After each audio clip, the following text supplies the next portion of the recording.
it was this one particular eyewitness was talking about. He says, I don't remember the sound of the building hitting the ground. Yeah. Someone told me that it was measured on the Richter scale. I don't know how true that is, but if the building was hitting the ground hard, how do I not remember the sound of it? Yeah, I think I have him written down. Michael Ober, I think was his name. Yep, He was exactly. an EMT. And again, this feeling, people were picked up and they were tossed about and they would land 30, 40 feet from where they had started, just picked up and they landed somewhere else. Cars. There's a picture you have on one of the pages of a car that had simply been picked up and it looked as though it had been placed on top of a little wooden fence. I mean, it's a very odd picture. That's Hurricane Wilma. Oh, that's Hurricane Wilma. So right. I was drawing the comparison with the same type of energy fields. Yeah, that same thing where it's just picked up and set down, which, again, when you're looking at that, if you want to talk about that for just a second, why were you drawing the comparison between Hurricane Wilma and the energy signature of what was happening there that day? What's going on? Well, we started out talking about hurricanes. And yes. When I got to looking at the dust and how the dust went up, and that was another comment that Michael Ober had made, is that he thought he was inside somewhere. And some said, no, you're outside. It's just it's dark out. 100% of the sunlight was blocked out by this dust that went up. For I don't know, half hour afterwards, it was up and blocking out the sunlight. And so I decided to look to see where it went when it went up. And I looked at some weather satellite pictures, thinking I could get a better look at this dust going up. And what's this? This hurricane. Yeah. That was the first time I saw the hurricane. And like, how weird that we weren't told about this. I don't remember anything about a hurricane. And it was a Category 3, and it was headed right to New York City for 4 days straight, straight line. I wonder what hurricanes can do. So I started looking into that. And they're like a giant Tesla coil, and they produce a static field around them, and that interferes with other types of signals. And, people who have arthritis or other people often talk about feeling the weather coming. Mm-hmm. They can feel that field effect ahead of the storm. The same with the reason why birds leave town or spiders pack up their webs. They sense the storm coming because they feel that field effect. Mm-hmm.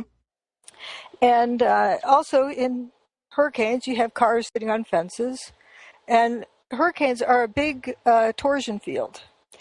And a smaller, quicker acting one is like a tornado. So let's look at those too. We remember seeing tornadoes supposedly lifting up houses, putting them on someplace, or putting a car on a telephone pole. But the car isn't damaged. It wasn't like it got tumbled around. Mm-hmm. And there's a lot of evidence, like this spring, that big Joplin tornado, there's this video of these people locked in a cooler, or, ran to the cooler in the convenience store for safety. And you hear, everybody screaming when the tornado was tearing the place up, but you didn't hear it whoosh through, so it didn't tear the walls off of the cooler. But after it was done with, everyone's saying, well, is that you under me? Is that your leg on top of me? So obviously the people have been jostled around. And you also saw the camera flying around. Mm-hmm. So there wasn't a moving wind tunnel through that cooler they're in. But they were levitated and tumbled around. Now, this has to be the result of some kind of interference with electromagnetic fields or charge, or I'm not a scientist, but this is dealing with electromagnetism, isn't it? Right. It turns out electricity, magnetism, and gravity all interact. So okay. It's possible to affect gravity with magnetism. And as I think we all had the experience as youngsters, getting a nail and wrapping a wire coil around it and stick it in a 9-volt battery, it turns the magnet into, turns the electricity into a magnet. Mm-hmm. The nail becomes a magnet. Also, we learned that if you move a conductor through a magnetic field, you get electricity, which is how Nikola Tesla, he discovered alternating current and applied it to harnessing the energy from the Niagara Falls power plant. Mm-hmm. So we can turn electricity into magnetism. We can turn magnetism into electricity. But you can also affect gravity with magnetism.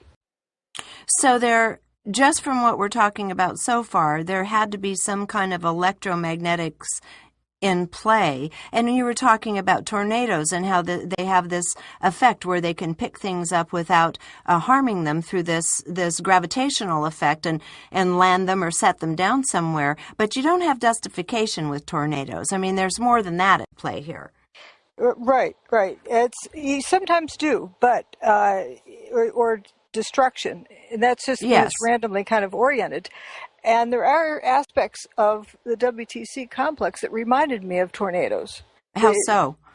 Building 4, the main body of Building 4 disappeared, turned into dust, went away, and just left the north wing standing, or most of the north wing standing, as though it was cut off with an X-Acto knife. And one story below ground in that area, you see some people walking through the mall. And then another story below that, in the parking garage area, it looks totally unaffected. Mm-hmm. Yes, totally unaffected. As though it happened from the ground up. You know, a few little punch-throughs the ground here and there. But where did the main body of Building 4 go? And it reminded me so much of an experience I had as a child going through Topeka, Kansas, right after that horrendous tornado that went through.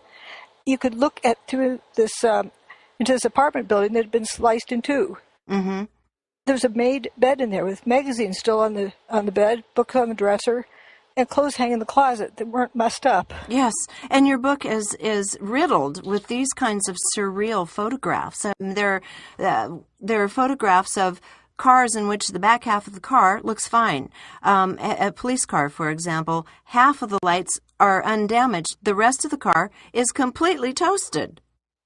Right, even to the point of eating out the metal. You know they don't drive old junkers around. Right.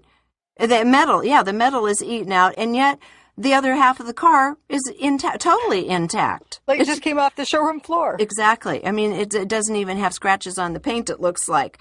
And plastic police lights on the top on one side look untouched, and they would melt pretty easily.